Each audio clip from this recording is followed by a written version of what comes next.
sebuah teks bernama naratif teks. Nah, sebelum kalian diajak untuk memahami lebih jauh tentang naratif teks, perlu diberikan sedikit gambaran bahwa teks dalam bahasa Inggris itu dibedakan berdasarkan genre. Ada namanya genre. Itu artinya jenis-jenis teks. Ya, mulai dari ada jenis teks descriptive text, recount text, report text, kemudian explanation text dan lain sebagainya.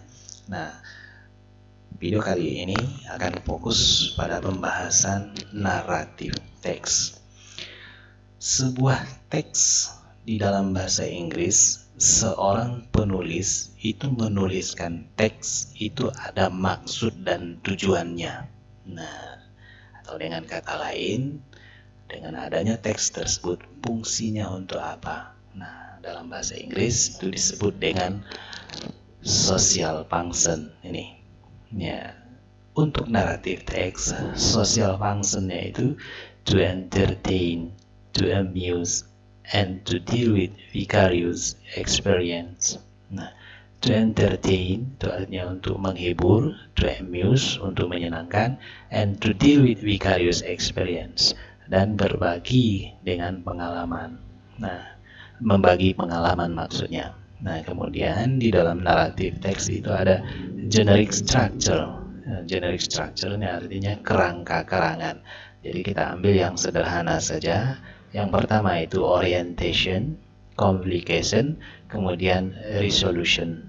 Nah, kemudian lexicogrammatically features. Jadi grammar yang banyak muncul di dalam naratif teks ini itu bertabur, artinya banyak kalimat past tense.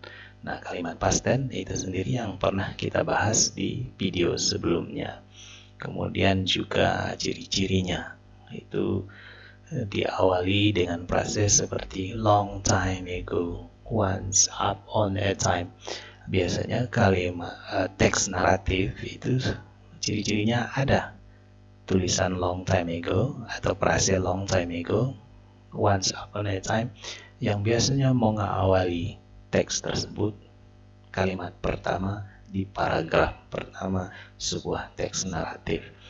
Selanjutnya kita masuk ke contoh langsung, contoh sebuah teks naratif. Ya, ini sebuah teks yang berjudul A Rabbit and Crocodiles. Nah, kita lihat di sini contoh kalimatnya.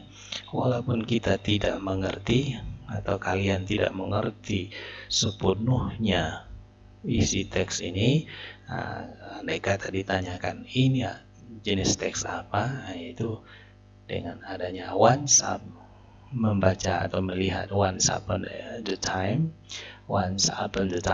itu kita sudah tahu bahwa ini adalah ciri-ciri dari teks naratif. Kemudian di sini juga wanted, ini salah satu contoh kalimat past tense. Ini past tense, kemudian ini juga past tense, kemudian ini juga past tense, ini past tense juga, kemudian ini juga past tense. Jadi hampir semua kalimat di dalam naratif teks ini dibangun dengan atau disusun dengan kalimat past tense. Nah, contoh berikutnya, why do how hunt chicks? Ini juga kita lihat ciri-cirinya once upon a time. Kemudian di sini kalimat past tense, ini juga past tense, ya, kemudian past tense. Jadi hampir semua kalimat yang terdapat di dalam naratif teks ini adalah kalimat past tense. Nah, itulah betapa pentingnya kalimat past tense seperti yang sudah kita bahas pada video sebelumnya. Kembali ke teks yang di atas tadi, ini A Rabbit and a Crocodile. Nah, Rabbit and Crocodile ini cerita yang sangat familiar dengan kalian, yaitu kancil dan buaya. Nah, pernah kan dengar cerita kancil dan buaya? Nah, sudah terbayang oleh kalian bagaimana ceritanya. Ya, once upon a time, pada suatu waktu, ya, seekor kelinci ingin menyeberangi sebuah sungai, tapi dia tak bisa berenang. Nah, dia punya ide, dia lihat Raja Buaya sedang berenang di sungai. Nah, dan selanjutnya kalian sudah bisa menebak apa isi cerita dari kancil dan buaya ini. Kemudian why do how hancik. Nah, ini juga erat kaitannya dalam kehidupan kita sehari-hari. Ya, judulnya why do how hancik.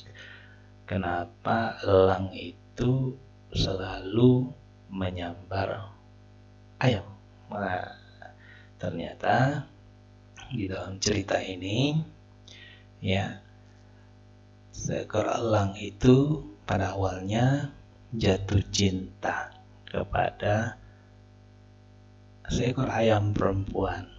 Nah, namun cintanya ditolak, oleh karena itu dia katakanlah revenge, dendam. Nah, kemudian dia selalu memangsa ini cerita. Jadi cerita ini fungsinya adalah untuk menghibur, to entertain. Nah, beda dengan karangan-karangan yang lain seperti karangan ilmiah, itu lain pula nanti bentuknya. Mungkin pada video berikutnya kita akan bahas tentang karangan-karangan seperti descriptive text, kemudian report text, dan lain sebagainya. Nah, naratif teks di atas itu termasuk pada contoh atau naratif teks yang kita kategorikan fable. Nah, fable ini sendiri artinya sebuah cerita yang tokohnya semuanya binatang. Nah, pada video yang akan datang kita akan bahas kategori-kategori atau jenis-jenis yang lain dari naratif teks. Salah satu contoh yang sudah kita bahas di sini adalah fable. Bagaimana? Apakah kalian memahaminya? Mudah-mudahan. Terima kasih, semoga bermanfaat. Wassalamualaikum warahmatullahi wabarakatuh.